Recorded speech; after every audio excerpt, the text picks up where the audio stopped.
আসসালামু আলাইকুম। প্রিয় দর্শক, অন্যমঞ্চের আলাপচারিতায় আপনাদের সকলকে আমন্ত্রণ জানাচ্ছি। আপনারা এতক্ষণে ব্যানার এবং হেডলাইন দেখে অত চিন্তা করছেন যে সেই 7 জন ব্যক্তি কারা। তাদের নামগুলো আমি একটু আপনাদেরকে পড়ে শোনাচ্ছি।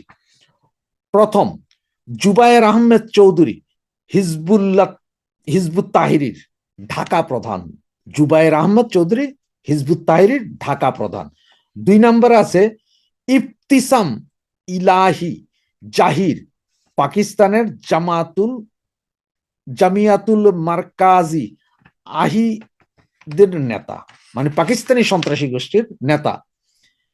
3 নম্বরে ডাক্তার নাসিরুল গনি, এটা হচ্ছে যে অন্তর্বর্তী সরকার, মানে আমাদের বর্তমান ইন্টারিম গভর্নমেন্টের হোম অ্যাফেয়ার্স সেক্রেটারি, মানে স্বরাষ্ট্র মন্ত্রণালয় বা প্রতিরক্ষা মন্ত্রণালয় যে যারা দেখে সেই জন। ইব্রাহিম, এটা হচ্ছে ডাক্তার নজরুল গনি, আপনারা চিন্তা করতে পারেন। এবং আরেকজন হচ্ছে যে Mohammad Aziz, Dhaka north corporation CEO of হিজবুত তাহিরির সমন্বয়কারী। 5 নম্বরে এবিটি, অস্ট্রেলিয়া বাংলা টিম এর 2 সদস্য। এটা হচ্ছে না সরি এবিটি, এটা হচ্ছে আনসারুল্লাহ বাংলা টিম। এবিটি আনসারুল্লাহ বাংলা টিমের 2 জন। এবং সুমন আহমদ সেটা হচ্ছে যে বিস্ফোরক বিশেষজ্ঞ নাকি। এই 7 জন ব্যক্তি, যার মধ্যে দেখেন ডাক্তার নজরুল গনি অন্তর্বর্তী সরকারের হোম অ্যাফেয়ার্স সেক্রেটারি, মানে আপনার secretary of the home affairs বলতে আপনার স্বরাষ্ট্র মন্ত্রণালয় বুঝি আমরা, বা আপনার নিরাপত্তা বিভাগ পুরাটা সে সহকারী। এবং আপনার ঢাকা নর্থ সিটি কর্পোরেশনের সিইও মোহাম্মদ আজিজ, মানে হিজবুত তাহরির সমন্বয়কারী, সে বেটাও ছিল। এবং এবিটি আনসারুল্লাহ বাংলা টিমের 2 জন, সুমন আহমেদ বিস্ফোরক বিশেষজ্ঞ। এবং সবচেয়ে মজার বিষয় কি জানেন, এই অন্তর্বর্তী সরকারের এখন কোনো কন্ট্রোলিং এ নাই, যার কারণে ভারত কিন্তু প্রচন্ড সতর্ক। এখন আপনারা বলতে পারেন যে ভারত হঠাৎ করে সতর্ক, কারণ হচ্ছে শেখ হাসিনার গভর্নমেন্ট ফল করার পরে যেইভাবে আমরা চিল্লি করা হয়েছে যে মানে ফাটাই ফেলবো, মারি ফেলবো, 50 লাখ আমাদের হিজবুত তাহরির লোকজন আছে, এগুলো বলে টলে তো আমরা একাকার করছি। আর সবচেয়ে বড় বিষয় যেটা, পাকিস্তানের সবচেয়ে বড় সন্ত্রাসী সংগঠন যেটা, তার নেতা, তার প্রধান নেতা পাকিস্তানে একটা জনসভায় বলছিলেন যে আমরা নিশ্চুপ বসে নাই, এই আপনার সিঁদুর 01-এর প্রতিশোধ আমরা নিব, এবং সেই প্রতিশোধ নেওয়ার জন্য আমরা নিশ্চুপ বসে নাই, আমাদের এক হাত অলরেডি বাংলাদেশেই আছে। এটাই ছিল মূল কাহিনী। এখন তাহলে ভারত কি সার্জিক্যাল স্ট্রাইক করবে? হ্যাঁ, সার্জিক্যাল স্ট্রাইক করবে, তবে সার্জিক্যাল স্ট্রাইকটা করবে সেটা হচ্ছে যে অন্য টেকনিক হয়তো করবে। ভারত হচ্ছে যে পাকিস্তানের মতো যায় ধাই বিমান দিয়ে আক্রমণ করে বসবে না, বা ব্রাহ্মস ক্ষেপণাস্ত্র বাংলাদেশে মারবে না। তবে এমনও হইতে পারে যে বাংলাদেশে আগামী 15-20 দিন বা 1 মাসের ভিতরে আপনারা বিভিন্ন জঙ্গি সংগঠনের বিভিন্ন নেতা কর্মীদের লাশ খালে বিলে, রাস্তায় ঘাটে, চায়ের দোকানে, বাসর ঘরে, এগুলোতে পাইতে পারেন। এই এক হইতে পারে। অথবা সামান্যতম সার্জিক্যাল স্ট্রাইক করতে পারে। সেটা হচ্ছে ভারত যেহেতু বলছে 42টা সন্ত্রাসী কর্মকাণ্ড চালানোর মতো ক্যাম্প, মানে 42টা মৌলবাদী ক্যাম্প বাংলাদেশের ভেতরে আছে, যেগুলো ওরা নির্দিষ্ট করে দেখিয়ে দিয়ে গেছিল এর আগে যে গোয়েন্দা সংস্থা 3 জন আসছিল ওরা। হয়তো এগুলোতে সরাসরি ওরা ওখান থেকে ড্রোন হামলা করে এগুলার উড়াই দিতে পারে। এবং এর ভিতরে যতটুকু জানা গেল যে মানে বর্ডার এরিয়ায় 5-6টা মাদ্রাসা আছে, ঢাকা শহরের ভিতরে আছে বেশ কয়েকটা মাদ্রাসা, চিটংয়েও আছে কয়েকটা। এই মাদ্রাসাগুলো নাকি সবগুলো জঙ্গি তৈরির কারখানা। এগুলাতে যে কোনো সময় তো ড্রোন দিয়েও মারতে পারে, অথবা এখানে যারা জঙ্গি উৎপাদন করতেছে যেসব লোকগুলা, তাদের হয়তো ধাই করে খাইয়া দিতে পারে। এবং যেহেতু স্বরাষ্ট্র মন্ত্রণালয়ের একজন জড়িত, এই জন্যই বাংলাদেশ সরকারের উপর চাপ দিচ্ছে। এবং ভারত এখন তো কূটনীতিক ভাবে চাপ দিবে, এরপর আন্তর্জাতিক দুনিয়া যেটা আছে, আমেরিকা, ইউরোপীয় ইউনিয়ন, এদের সবাইকে বুঝাই দিবে যে এই অবস্থা, বাংলাদেশে এখন এই অবস্থা। সুতরাং তাদের একটা সমর্থন আদায় করবে, কারণ হচ্ছে পাকিস্তান যে সন্ত্রাসী এটা সবাই জানে, সারা পৃথিবী জানে, যার কারণে পাকিস্তানরে সকাল বিকাল মারা সোজা। এখন বাংলাদেশের ক্ষেত্রে বাংলাদেশটাকে আসলে এতদিন সন্ত্রাসী কার্যক্রম করছে বা কিছু করছে জানতো না, তবে ইদানিং এর ভিতরে বিভিন্ন আন্তর্জাতিক মিডিয়া এবং আপনার বিশেষ করে ইউরোপীয় ইউনিয়ন সহ আপনার পশ্চিমা বিশ্বের অনেক দেশ বাংলাদেশের উপর কঠিন নজর রাখছে, মৌলবাদীদের উত্থান হচ্ছে। যার কারণে কিছুদিন আগে দেখছেন যে কানাডা আপনার বলেছে যে এই দেশ সে যাওয়া আসা খুব সাবধানে, আরো অনেক দেশ আস্তে আস্তে বলবে। সুতরাং এদেরকে হয়তো এখন এই রিপোর্ট সহ এগুলো বোঝানো খুব সম্ভব, কারণ জঙ্গি হামলার ভয় সারা পৃথিবীতে পায়। আর ইউরোপ তো এমন এক অবস্থা, আপনারা দেখেন ওই যে বেশ কিছুদিন আগে 2003 না জানি 4-এ ইংল্যান্ডে ট্রেন স্টেশনের ভিতরে একটা বোমা হামলা হয়েছিল। এরপর থেকে যে আপনার ময়লা ফালানোর জন্য যে বাস্কেট থাকতো আগে মেট্রো স্টেশন গুলোতে, কোথাও এখন আর নাই। কারণ হচ্ছে ওদের ভয় হচ্ছে যে এইটার ভিতরে কেউ রেখে যেতে পারে। এবং সারা ইউরোপের রাস্তায় লক্ষ লক্ষ ময়লা ফালানোর জন্য ঝুড়ির মতো পাবেন, কিন্তু এগুলো সবগুলো হোয়াইট পলিথিন, মানে আপনার 2 মাইল দূর থেকে দেখবেন যে ওইখানে কি আছে এই অবস্থায়। আর ইসলাম ফোবিয়া তো আছেই সারা দুনিয়াতে, ইসলামিস্টরা এটা করতে পারে, এটা সবাই জানে। আর এখন এই যে 15 জন না জানে 30 জন যেটা ভারতের মারা গেল, এইটাকে ওরা এখন এমন ভাবে তুলতেছে যে ওই যে প্যালেস্তাইনিরা হামাস যেরকম ইসরায়েলে মারছে, সুতরাং মারছে ঠিক সেম কন্ডিশনে হয়তো হইতে পারে। আর এইটা হইলে ব্যাপক বিভীষিকাময়। এবং যদি ওইরকম যে আপনার পাশের বাড়িতে আগুন লাগলে নিজের বাড়িতে আগুন লাগতে পারে, সেম অবস্থায় হবে। কারণ ঢাকা শহরে যদি একটা দুইটা মাদ্রাসায় যদি এইভাবে জঙ্গি উৎপাদনের কারখানা বলে যদি ড্রোন অ্যাটাক করে দেয় বা কিছু অ্যাটাক করে দেয়, সেখানে বাস বিচার করবে না। আর সারা পৃথিবীও বলবে না কখনো যে ওখানে তো বাচ্চারা পড়তো, ওখানে তো সবাইরে তখন কবে যে পটুখোর মৌলানাদেরকে পিটছি, মানে বাচ্চা মরছে না কি মরছে জানি না, আমার দেশে যে মারছে 30 জন তাদের কি। আবার ইকোনমিক প্রেসারও দিতে পারে, বিদ্যুৎ বন্ধ, ওই বন্ধ, সেই বন্ধ, ট্রেডিং বন্ধ, সব করতে পারে। এখন সার্জিক্যাল স্ট্রাইকের যে আসলে কোন পর্যায়ে যাবে ইন্ডিয়া বা কিভাবে কি করবে সেটা এখনো বোঝা যাচ্ছে না। আবার এমনও হইতে পারে যে তারা হয়তো তাদের গোয়েন্দা সংস্থার 1-1,500 2,000 লোক ঢুকাই দিবে, সারা বাংলাদেশের বিভিন্ন জায়গা থেকে ওরা ইচ্ছা মতন যেগুলো যেগুলো টেরর তুইলা নিবে ফালাই দিবে, তুইলা নিবে ফালাই দিবে, একটু লাফাইছেন ফালাই দিবে, এইভাবে চলবে হয়তো মাসখানেক। এরপর আপনাদের হিসাব করে দেবে 1000 খানিক শেষ, টেরর শেষ। আবার পাকিস্তানি, আর এখন দেখবেন যে ওই যে পাকিস্তানি যেসব মৌলবাদীরা ছিল এরা কিন্তু এখন আর বাংলাদেশে আসবে না। দেখবেন ওরা এখন যখন এটা দেখছে যে বাংলাদেশের রিপোর্ট খারাপ, তারা আর বাংলাদেশে আসবে না, কারণ তারা জানে যে এইখানে আসলে এরা যেখানে আসবে ইন্ডিয়া কিন্তু ডিরেক্ট বোমা মারবে, ওইখানে কিন্তু আর আইসা ওই যে মারবে না, ওইখানে একদম ওই অঞ্চল ওই জায়গার ভিতরে বোম মেরে দিবে। সুতরাং আমরা আমাদেরকে সাবধান করতে হবে, আমরাই সাবধান থাকতে হবে যে কিভাবে করি। আসিফ মাহমুদ সজীব ভুঁইয়ার এপিএস এর বিরুদ্ধে তদন্ত কাজ তো শুরু হয়ে থমকে আছে। আসিফ মাহমুদ সজীব ভুঁইয়ার বিরুদ্ধে শুরু হতেই বা কয়দিন। এই অবস্থায় আসিফ মাহমুদ সজীব ভুঁইয়াকে ভয় দেখালো কে, আর কার নির্দেশে তাকে নির্বাচন থেকে সরে দাঁড়াতে হলো, আর মাহফুজ আলমকে নির্বাচন করার সুযোগ না পেয়ে এখন আবোল তাবোল বকতে হচ্ছে। 2024-এর জুলাই আগস্ট আন্দোলনের নেতৃত্ব দানকারী তরুণদের মধ্যে যেই তরুণ নেতাকে নির্বাচনে সবচেয়ে বেশি আগ্রহী মনে হচ্ছিল, যিনি একেবারে নির্বাচনে কে কোন আসনে দাঁড়াবেন, কোন এলাকায় কে নির্বাচন করবেন কি করবেন না, এসব বিষয়ে কোনো আলাপ আলোচনা শুরু হওয়ার আগেই ঘোষণা দিয়েছিলেন যে কুমিল্লায় নির্বাচনী এলাকা বা জন্মস্থান হলেও তিনি নির্বাচন করবেন ঢাকা থেকে, কারণ তিনি জাতীয় পর্যায়ে রাজনীতি করতে চান। সেই আসিফ মাহমুদ সজীব ভুঁইয়া শেষ পর্যন্ত নির্বাচন থেকে ছিটকে পড়েছেন। কার ইঙ্গিতে, কার আশ্রয় না পেয়ে বা কার নির্দেশে আসিফ মাহমুদ সজীব ভুঁইয়া, যিনি অন্তর্বর্তীকালীন সরকারের স্থানীয় সরকার, পল্লী উন্নয়ন, ক্রীড়া, যুব মন্ত্রণালয়ের উপদেষ্টা হিসেবে ব্যাপক আলোড়ন সৃষ্টি করেছেন, নানা রকম বিতর্কিত খবরাখবরের জন্ম দিয়ে এই গত 14-15 মাসে, এবং তারপর পদত্যাগ করে সরে দাঁড়ালেন উপদেষ্টা পদ থেকে এই ঘোষণা দিয়ে যে তিনি নির্বাচন করবেন এবং নির্বাচন করবেন ঢাকা 10 আসন থেকে।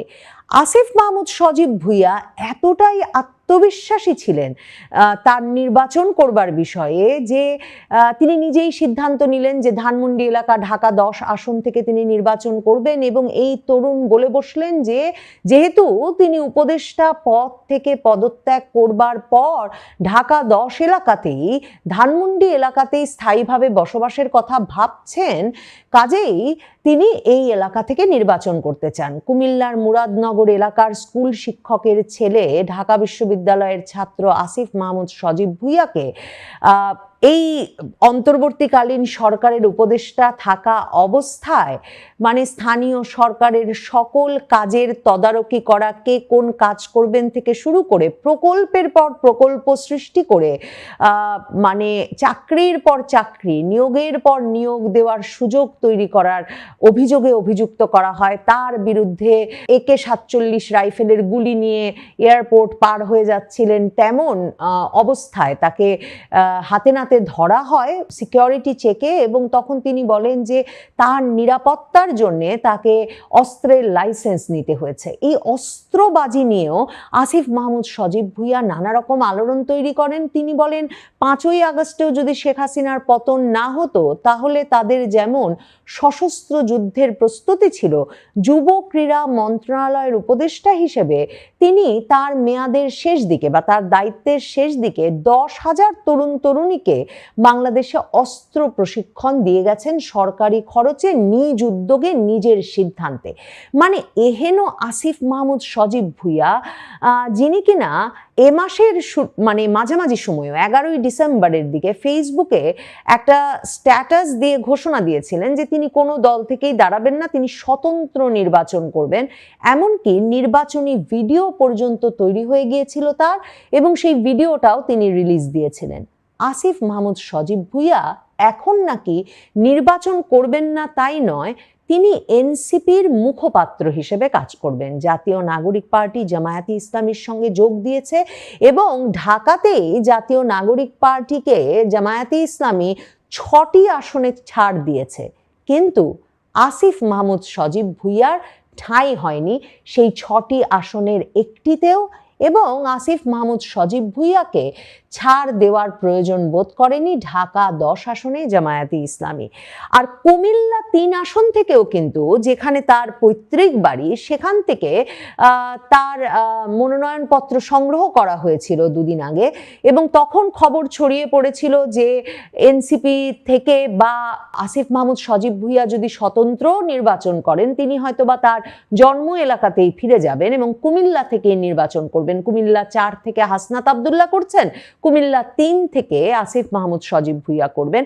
এবং তারপর পরই আসিফ মাহমুদ সজীব ভুঁইয়া বলেন যে ওটা তিনি সংগ্রহ করেন নাই, স্থানীয় লোকজন সংগ্রহ করেছেন, তিনি ঢাকা 10 আসন থেকেই নির্বাচন করবেন। তার মানে স্পষ্টতই জামায়াতে ইসলামীর এ দুজনকে নিয়েই আপত্তি আছে। মাহফুজ আলমকে নিয়ে আপত্তি থাকা খুব স্বাভাবিক, কারণ মাহফুজ আলম 2024-এর আগস্টের পরে যখন ডক্টর মোহাম্মদ ইউনূস তাকে যুক্তরাষ্ট্রে নিয়ে মাস্টার মাইন্ড হিসেবে পরিচয় করিয়ে দিলেন, তারপর থেকেই তিনি মূলত ফেসবুকে যেসব বিষয়ে আলোচনা তুলে বিতর্ক তৈরি করেছেন, এবং ফেসবুক স্ট্যাটাস দেওয়ার কিছুক্ষণের মধ্যেই তাকে সেই সব স্ট্যাটাস মুছে ফেলতে হয়েছে। তার একটা বড় সংখ্যক স্ট্যাটাস তিনি লিখেছেন জামায়াতে ইসলামীর বিরুদ্ধে। তিনি বারবার মওদুদিবাদের রাজনীতিতে যাতে মিশে না যায় জাতীয় নাগরিক পার্টি, সে বিষয়ে সচেতন করেছেন। তিনি বারবার সচেতন করেছেন জাতীয় নাগরিক পার্টি শেষ পর্যন্ত যাতে জামায়াতের প্রক্সি অর্গানাইজেশনে পরিণত না হয়, মানে যেটা এখন নিশ্চিত হলো,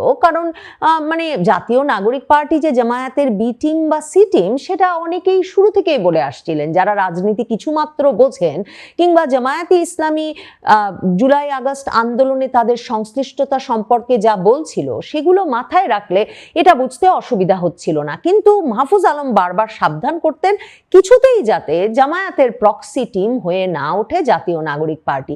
নাহিদ ইসলাম জাতীয় নাগরিক পার্টির প্রধান নেতা, যিনি কিনা উপদেষ্টা পদ ছেড়ে এসে জাতীয় নাগরিক পার্টি গঠন করলেন, তিনিও কিন্তু জামায়াতের বিরুদ্ধে কড়া কড়া স্ট্যাটাস দিয়েছিলেন। কিন্তু এখন তারা বলছেন যে শুধুমাত্র যে নির্বাচনী বৈতরণী পার হতেই তারা জামায়াতে ইসলামীর সঙ্গে গেছেন তাই নয়, তারা জামায়াতে ইসলামীর সঙ্গে গেছেন কারণ বিচার সংস্কারে এতটা প্রতিশ্রুতিবদ্ধ তাদের কাছে আর কোনো রাজনৈতিক দলকে মনে হয় নাই।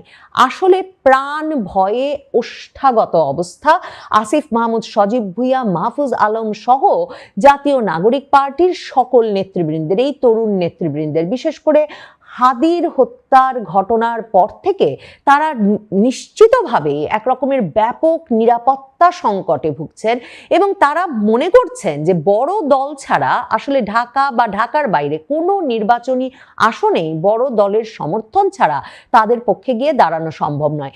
বিএনপির তরফে সংবাদ মাধ্যমগুলোকে স্পষ্টতই বলা হয়েছে তরুণেরা তাদের সঙ্গে কোনো যোগাযোগ করে নাই, কারণ তরুণদের কথায় পরিষ্কার বিএনপি যেহেতু ওই যে সংস্কার, জুলাই সনদ, ওই জুলাই আগস্ট আন্দোলনে যারা ফৌজদারি অপরাধের সঙ্গে জড়িত তাদেরকে আর কখনো বিচারের আওতায় আনা যাবে না, এ ধরনের কোনো প্রতিশ্রুতি দিতে রাজি হচ্ছে না। কাজেই এই তরুণেরা তাদের প্রাণ রক্ষার্থে, মানে তাদের একটা দীর্ঘমেয়াদী নিরাপত্তা নিশ্চিত করতে জামায়াতে ইসলামীর ছায়াতলে গিয়ে আশ্রয় নেওয়াকেই সবচেয়ে যৌক্তিক বলে মনে করেছে এবং জামায়াতে ইসলামীর সঙ্গেই আসলে তাদের আদর্শিক একটা বন্ধনের জায়গা তৈরি হয়েছে সেখানে। কারণ জামায়াতে ইসলামীরও নেতা কর্মী সমর্থকদের দীর্ঘমেয়াদে ওই সব ফৌজদারি অপরাধ থেকে রক্ষা করতে হবে এবং সেই রক্ষা পেতে হবে এই জাতীয় নাগরিক পার্টির তরুণদেরকেও।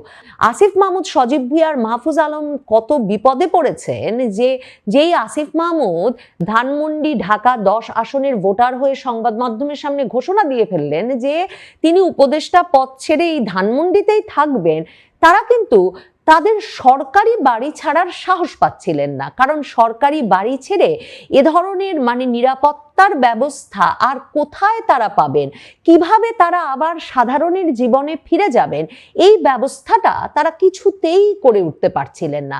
মাহফুজ আলম, আসিফ মাহমুদ, সজীব ভুঁইয়া উদাহরণ যে কিভাবে এই তরুণেরা আগামী সময়টাতে যে পরিমাণ মনোযোগের তারা কেন্দ্রে চলে এসেছেন, যে পরিমাণ সমালোচনার কেন্দ্রে তারা এসেছেন, যে পরিমাণে তারা নানা পক্ষকে রুষ্ট করেছেন, ক্রুদ্ধ করেছেন, সেখানে তারা যে তাদের ভাষায় তারা যে ভাষাটা বলেন যে তারা যে অনেকের জন্যই হত্যাযোগ্য হয়ে উঠেছেন। এমনকি নাহিদ ইসলাম বারবার সন্দেহ করেন সরকারেরই কেউ কেউ জড়িত থাকতে পারেন হাদির হত্যাকাণ্ড এবং তার পরবর্তী প্রতিক্রিয়া সঙ্গে।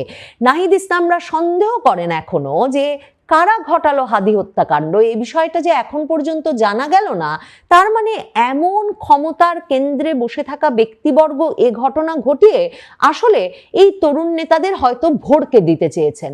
মানে এই তরুণ নেতাদেরকে আর বাড়তে দেওয়া হবে না, সে সিদ্ধান্ত একরকম হয়ে গেছে। আসিফ মাহমুদ, সজীব ভুঁইয়ার নির্বাচনে অংশ নিতে না পারার ঘটনা থেকে তার বোধহয় একটা নমুনা টের পাওয়া যাচ্ছে। মাহফুজ আলম অবশ্য বলছেন, তিনি তো আগেও বলেছিলেন তার নির্বাচন করার কোনো ঠিক নেই, লক্ষ্মীপুর 1 আসন থেকে তিনি নির্বাচন করবেন বলে তার ভাই আগে ঘোষণা দিল। তখন তো এমন কথাও ছিল যে পারিবারিকভাবে বিএনপি রাজনীতির সঙ্গে সম্পৃক্ত মাহফুজ আলম হয়তো বিএনপির টিকিট পাবেন লক্ষ্মীপুর থেকে, কিন্তু বিএনপি এদের দিকে ফিরেও তাকায়নি। আর মাহফুজ আলমের ভাই এখন সে আসন থেকে নির্বাচন করছেন জামাত এনসিপির সমঝোতায়, সেটাই আপাতত তাদের প্রত্যাশা। মাহফুজ আলম একদিকে যেমন জামাত এনসিপির সমঝোতার খবরের পরপরই একেবারে ফেসবুক স্ট্যাটাস দিয়ে বলেছেন এই এনসিপির সাথে তিনি থাকছেন না, যদিও তাকে ঢাকার একটা আসনে নির্বাচনে প্রতিদ্বন্দ্বিতা করবার নাকি প্রস্তাব দেওয়া হয়েছিল। মাহফুজ আলম অন্তত ফেসবুকে সে কথা বলছেন, কিন্তু তিনি মনে করেছেন তার দীর্ঘমেয়াদী রাজনৈতিক আদর্শ রক্ষা করা, মানে জামাত বিরোধিতার রাজনীতি হয়তো রক্ষা করাই তার জন্য জরুরি হবে এই নির্বাচনে প্রতিদ্বন্দ্বিতা করবার চাইতে। মানে ভাবুন তো, ভাই করছেন ঠিকই লক্ষ্মীপুরে তাদের পৈতৃক এলাকা থেকে নির্বাচন সেই জামাত এনসিপির হয়ে, এবং এনসিপির নেতা হিসেবে মাহফুজ আলমের ভাই হিসেবে ওই ভাই যে নানা জায়গা দাপড়ে নানা সুবিধা গত কমাসেও আদায় করে নিয়েছেন সে খবরও বিভিন্ন সময় বেরিয়েছে, কিন্তু তিনি জামাত বিরোধী, কাজেই তিনি ঢাকা থেকে সে কারণে নির্বাচন করতে রাজি হন নাই। কিন্তু সোমবার দিন এসে মাহফুজ আলম সংবাদ মাধ্যমকে বলছেন যে একদিকে তিনি তো বলেই ছিলেন যে তিনি নির্বাচন করতে চান না, আর অন্যদিকে তিনি ঘোষণা দিয়েছেন এবার নতুন করে রাজনৈতিক সমাধানের দিকে এগিয়ে যেতে হবে। তিনি বলেছেন যে ভাবনা, দূরদৃষ্টি ও সততার শক্তি নিয়ে আমরা এগিয়ে যাব এক নতুন রাজনৈতিক সমাধানের দিকে। আসুন আমরা একটা দীর্ঘ যাত্রা শুরু করি জুলাইয়ের জন্য, যুব সমাজের জন্য এবং বাংলাদেশের জন্য। কোনো আপোষ নয়। মানে এই যে তিনি এনসিপির অংশ হবেন না বলে একটা নতুন সমাধানের দিকে এগিয়ে যাওয়ার ডাক দিলেন, তার মানে মাহফুজ আলমকে কি আবার আরেকটি পক্ষ পেছন থেকে এ শক্তি যোগাচ্ছে যে তিনি একটা নতুন রাজনৈতিক শক্তি গড়ে তুলতে পারেন নতুন সমাধানের দিকে? এমন একটা প্রস্তাবনা, এমন একটা আশার সামনে তাকে প্রধান ব্যক্তি করবার প্রতিশ্রুতি এসেছে কোথাও থেকে, কিংবা হতে পারে মাহফুজ আলম তো ফেসবুকে কত কিছুই লেখেন আর মোছেন, হয়তো নিভে যাওয়ার আগে তিনি এমন একটা কথা বলে এক রকমের মুখ বাঁচাতে চাইছেন। আসিফ মাহমুদ সজীব ভুঁইয়া যেমন কোনো ব্যাখ্যা না দিয়েই বলেছে আজ থেকে তিনি এনসিপিতে যোগ দিলেন এবং তিনি এনসিপির মুখপাত্র হিসেবে কাজ করবেন। সহযোদ্ধাদের সংসদে পৌঁছানোর পেছনে তিনি ভূমিকা রাখতে চান, কারণ শহীদ হাদির ঘটনা আমাদের শেখায় জুলাই অভ্যুত্থানের সকল শক্তিকে এক থাকতে হবে। ভেবে দেখুন তো, উপদেষ্টা পদ থেকে কিন্তু ততদিনে পদত্যাগ করে ফেলেছেন আসিফ মাহমুদ সজীব ভুঁইয়া যেদিন হাদি গুলিবিদ্ধ হলেন তার আগেই, এবং গুলিবিদ্ধ হওয়ার পরদিন ঢাকা 10 আসনে বিশাল শোডাউন করবার পরিকল্পনা ছিল আসিফ মাহমুদ সজীব ভুঁইয়ার, এবং সেই শোডাউনকে তিনি হাদির বিরুদ্ধে হামলার প্রতিবাদ মিছিলে পরিণত করলেন। ব্যাপক পরিমাণ লোক সমাগম করলেন, কারণ আসিফ মাহমুদ সজীব ভুঁইয়ার যে স্বতন্ত্র নির্বাচন করতেও মানে অর্থবলের অভাব হবে না সেটা তার 15 মাসের উপদেষ্টা পদে থাকা কর্মকাণ্ডে পরিষ্কার ছিল। তাহলে এত বড় শোডাউন করলেন, এমনকি হাদি গুলিবিদ্ধ হওয়ার পরেও আসিফ মাহমুদ সজীব ভুঁইয়া দুদিন আগেও বললেন তিনি স্বতন্ত্র হলেও ঢাকা 10 আসন থেকে দাঁড়াচ্ছেন। হঠাৎ তিনি এনসিপির মুখপাত্র হয়ে গেলেন এবং নির্বাচন না করার সিদ্ধান্ত নিলেন। নিজস্ব সিদ্ধান্তে নাকি খুব ভয় পেয়েছেন? কেউ তাকে ভয় দেখিয়েছে? ভুলে গেলে চলে না, জামায়াতের আমির ডাক্তার শফিকুর রহমান এনসিপির সহ 10 দলের সঙ্গে সমঝোতা হয়ে গেছে। এই ঘোষণা দেওয়ার পরপরই সেনা সদর দফতরে গিয়ে সেনাপ্রধান ওয়াকারুজ্জামানের সঙ্গে সাক্ষাৎ করে এসেছেন, এবং তখনও কিন্তু কোন আসন কে পাবেন, কোন দল কোথায় কোন আসন পাবেন কিছুই ঠিক হয়নি। তখনও আসিফ মাহমুদ সজীব ভুঁইয়া সংবাদ মাধ্যমকে বলছিলেন তিনি নির্বাচন করবেন।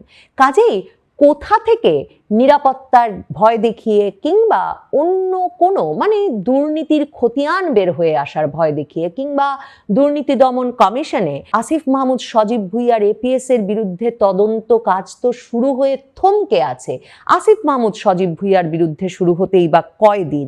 এই অবস্থায় আসিফ মাহমুদ সজীব ভুঁইয়াকে ভয় দেখালো কে, আর কার নির্দেশে তাকে নির্বাচন থেকে সরে দাঁড়াতে হলো? আর মাহফুজ আলমকে নির্বাচন করার সুযোগ না পেয়ে এখন আবোল তাবোল বকতে হচ্ছে। সরকারি বাড়ি ছেড়ে কোন ছাদের নিচে নিরাপদে ঘুমাতে পারবেন সেটাই যখন এই তরুণেরা ঠিক করতে পারছেন না, তখন তারা নির্বাচন করবেন কি করে?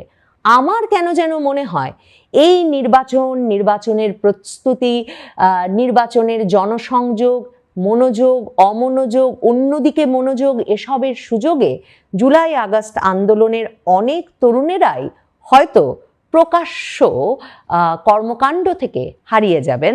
অনেককেই হয়তো আর বাংলাদেশের মাটিতেই খুঁজে পাওয়া যাবে না। তারা হয়তো চলে যাবেন অন্য কোনো দেশে, অন্য কোনো নিরাপদ আশ্রয়ে। হয়তো অনেকে সেই প্রতিশ্রুতির বিনিময়েও নির্বাচন থেকে সরে দাঁড়ানোর ঘোষণা দিয়ে থাকতে পারেন।